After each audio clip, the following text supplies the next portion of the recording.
What's up? Welcome to part two, and here we are learning about political socialization. Now, political socialization is defined as the process through which an individual acquires their particular political orientation. Basically, it's where people gain their political ideals, whether it comes from their family, the media, whatever. The political socialization generalizes all of that. It's basically where an American gets their ideas of political thinking. And the process of political socialization is most seen through family. Political learnings of children often mirror their parents. So if your dad and mom are conservative, it's likely that you will grow up and you will be a conservative. That's just the way it is. Another factor of this is, again, the mass media. Because of how much we've developed in terms of media has become a big part of political socialization. It has influenced kids of younger ages to either think one idea or think another idea. And nowadays we have a lot of internet, we have a lot of viewings and stuff, and so this is a big factor that comes in with political socialization, as it convinces a lot of younger people to correlate political ideas with characters they favor. Let's give an example. Gi Joe was a kids show back, I don't know when, before I was even born, and basically kids would watch that show and they'd be like, oh yeah, America, ooh, big America, I love politics, because of this idea of political socialization, that their favorite character was also like this, they want to also be like that. Makes sense. All right, another, not major, but like another part of it is the school. So school is used by the government in order to socialize young people into political culture. It basically seeks to educate its students in order for them to make their own political ideas.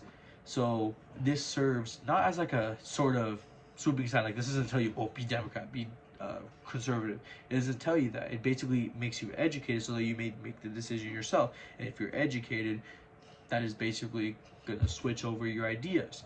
So that is one of the ideas of political socialization. Now, political learning over time, over a lifetime, can be defined as such. The aging increases political participation. What that means is like older people are participating more, and also party identification strengthens. So you have more people really set on what party they are. You have more people wanting to be Democrat, you have more people wanting to be Republican, straight up. And it is said that political behavior is learned, not inherently given at birth. Now, with this, there is a political spectrum of a sort, right? So based on how much of one side you've seen over the other, you will be this. On one end, you have the Democrats, and on one side, you have the Republicans. Well, sort of. As it says, both of these far ends are considered dictatorships, where you have an extreme left wing, which is radical, right? They want everything to be the same. You know what that sounds like? Communism, dictatorship. That's far democratic. But on the far conservative, you have just straight up fascism, where it is reactionary, and there's so much control on society that it's basically just become fascism. And as you get more here, this is where you see the political parties that we know today, Democrats and Republicans. Democrats more go for social change, socialism, which is, not dictatorship. And then you have Republicans who are more right-wing, go for conservatism, which is not fascism. That's a plus.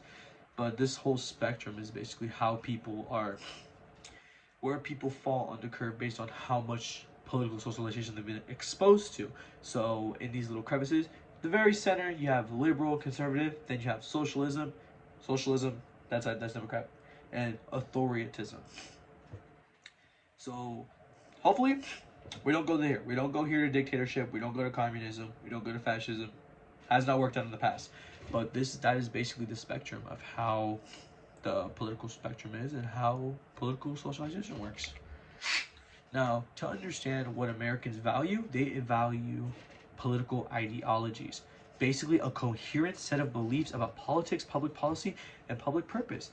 These ideologies help to organize how we think about politics in general. For example, we have 37% of Americans identify as conservative, 24% identify as liberal, and then 39% of Americans identify as moderate.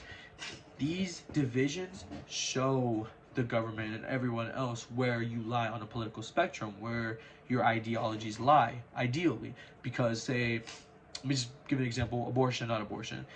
we would assume that if you're for abortion, then you're going to be left-wing, you're Democrat. And if you're not for abortion, you're going to probably be conservative or a Republican. So what that means, what these political ideologies mean, is that this whole spectrum, this whole list of parties, basically tells other people what your ideologies are, where your opinions lie. Generally, you may not share the same thing. These ideologies kind of vary amongst groups. So young people tend to be more liberal, and African Americans tend to be more liberal, and women tend to be more liberal because of some social injustices that might be to them.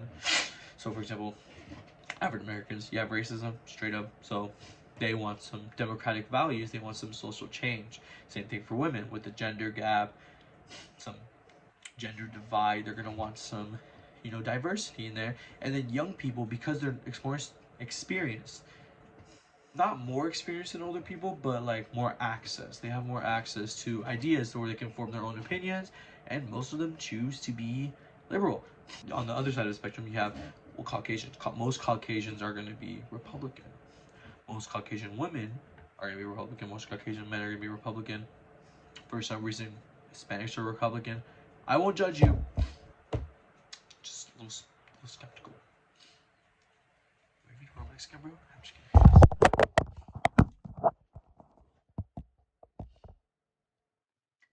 Got that. But yeah, that is basically Unit 4. Thank you for watching. Give me a good grade, please. Thank you.